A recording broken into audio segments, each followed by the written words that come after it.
Salut à toi et bienvenue sur ma chaîne. Aujourd'hui, j'ai décidé de publier une vidéo qui va vous expliquer plus ou moins comment s'est déroulé mon premier flip à vie. Aujourd'hui, j'ai 29 ans et je tenais vraiment à pouvoir partager cette expérience avec vous qui, au final, a duré pas mal 5 mois au complet, du début jusqu'à la fin. Bon visionnage. Et donc ici, nous sommes rendus littéralement en avant la priorité. On y va, on va exécuter.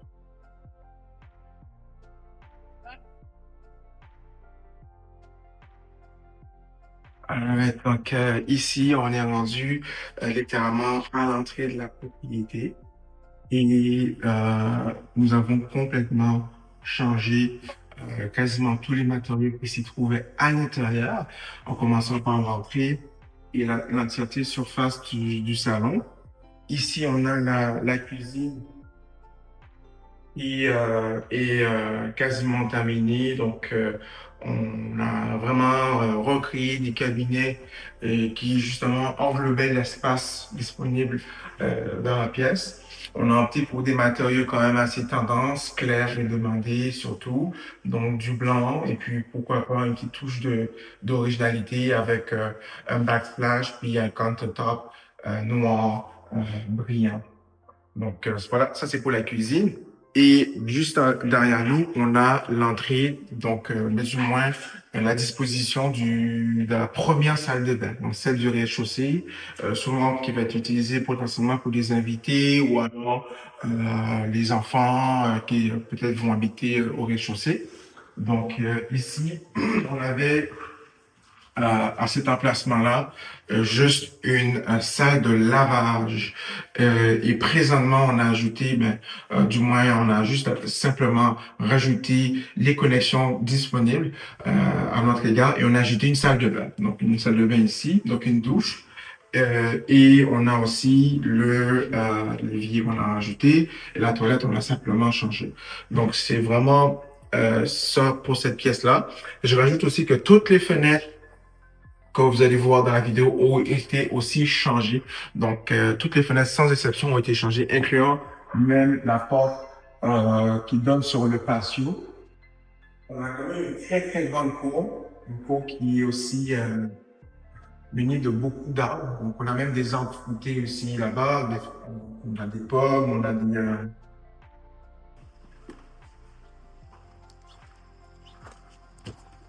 voilà, c'est vraiment, je vous dirais, on a simplement aussi profité de l'espace à disposition, puis on a ajouté le patio aussi, juste là.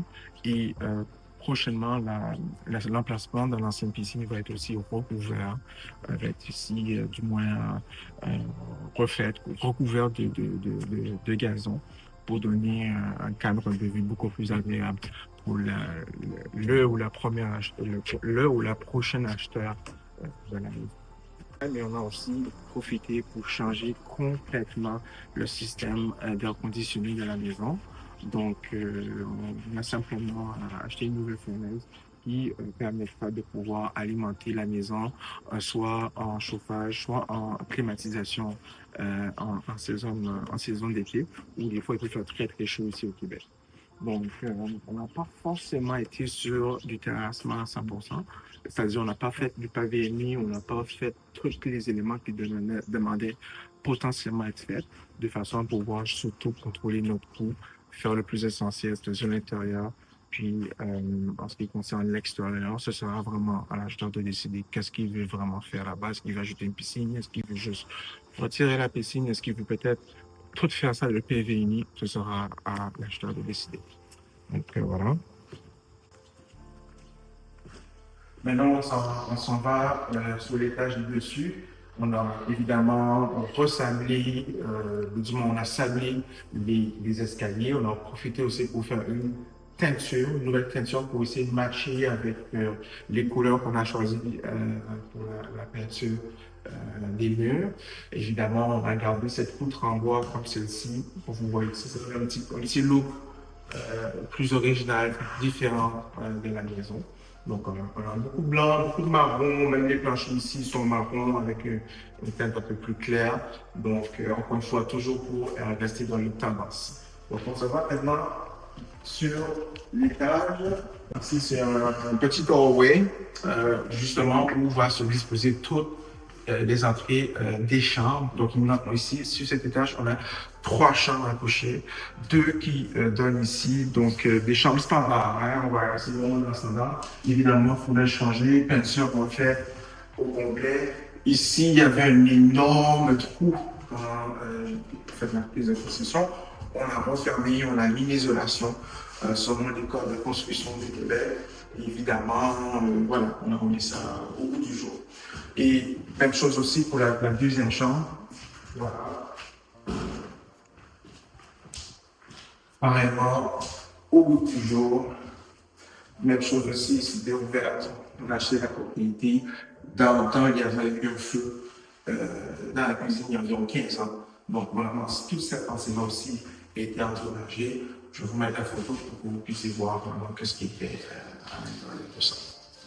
Ce que moi j'aime, ce qui est cool, c'est que on a la salle de bain qui est aussi, du moins, reliée directement à la chambre des maîtres.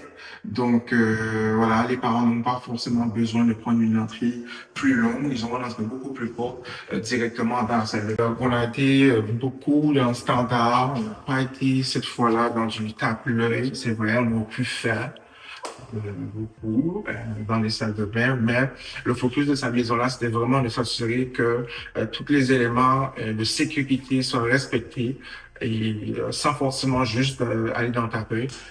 Donc, potentiellement une stratégie à faire dans le prochain projet, à voir. Mais encore une fois, tout a été refait dans cette salle de bain-là. On a vraiment tout changé, plancher, murs, etc.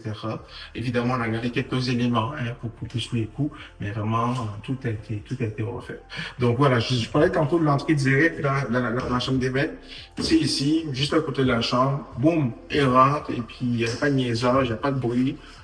Ça se fait très, très bien comme ça. Donc, encore une fois, un de mes coups de cœur dans cette propriété, c'est le fait que ça a été bâti de façon intelligente, avec beaucoup d'éléments recherchés aujourd'hui, comme une chambre avec 2 walk-ins, comme avec une entrée indépendante dans la salle de bain avec la chambre des maîtres, et encore une fois, un très, très grand salon, un grand espace de vie. Les acheteurs adorent ça, ils adorent recevoir du monde, ils adorent toujours, en fait, littéralement être avec du monde. Donc, le fait d'avoir un très grand espace comme ça, c'est selon moi un des points forts de cette propriété. Déjà, la chambre de maître, très spacieuse aussi, illuminée d'un très tard, c'est-à-dire que le soleil se couche de ce côté. Donc, voilà, ça reste illuminé assez tard, c'est quand même vraiment nice. Et évidemment, on a la vue directement sur la cour. Je trouve que c'est super pratique parce que si jamais tu as du monde que tu invites, ben au moins tu as vu ensemble sur ce qui se passe dans la cour. Et tu peux même sauver les enfants si jamais tu as certains pas d'intérieur. Je tiens le fait qu'on a 2 walk-ins, 2 grands walk-ins séparément. Donc, monsieur a son, je laisse voir, monsieur a son walk-in à lui, puis madame a son walk-in, ou madame a les 2 walk-ins. Ça, ce sera à vous de décider. Souvent, c'est madame qui a les 2 walk-ins.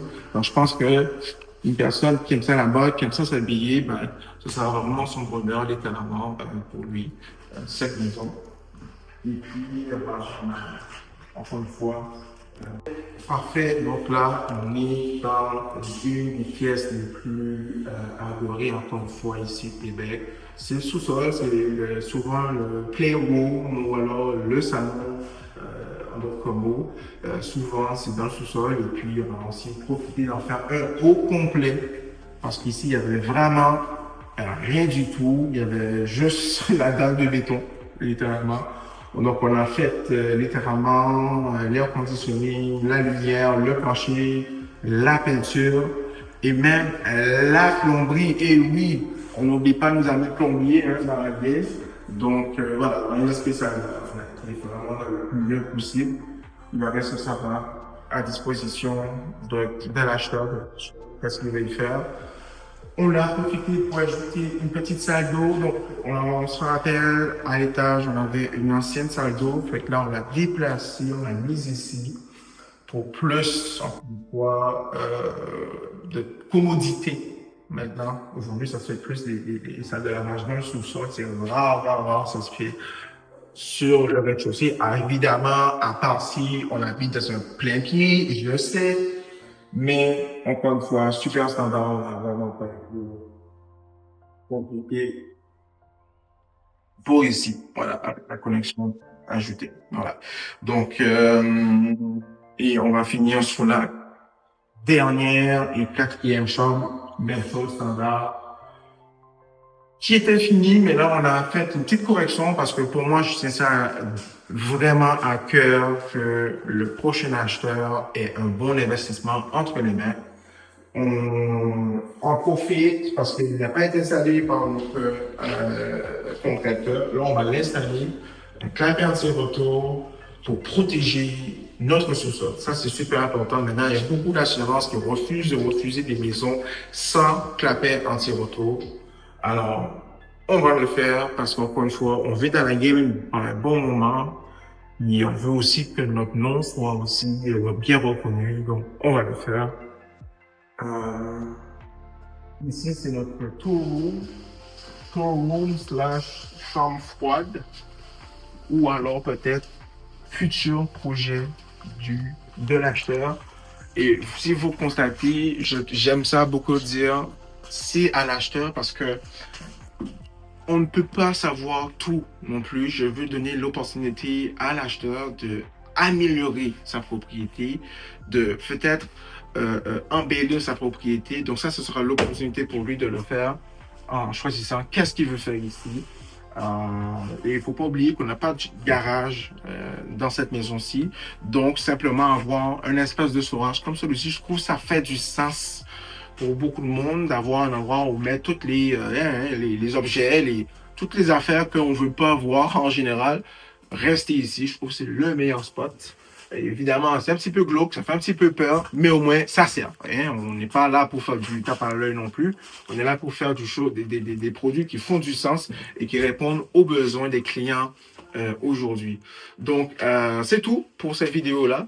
Je t'inviterai à liker, partager si tu as aimé mon contenu et commente-moi down below si tu aimerais ça que je fasse une deuxième vidéo sur le coût que ce projet m'a revenu, combien que je l'ai acheté, combien que j'ai fait en rénovation et combien que je vais dégager comme marge, évidemment, c'est une business.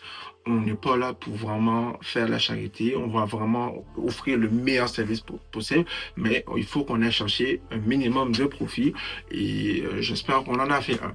Donc, merci à toi et see you next time. Bye bye.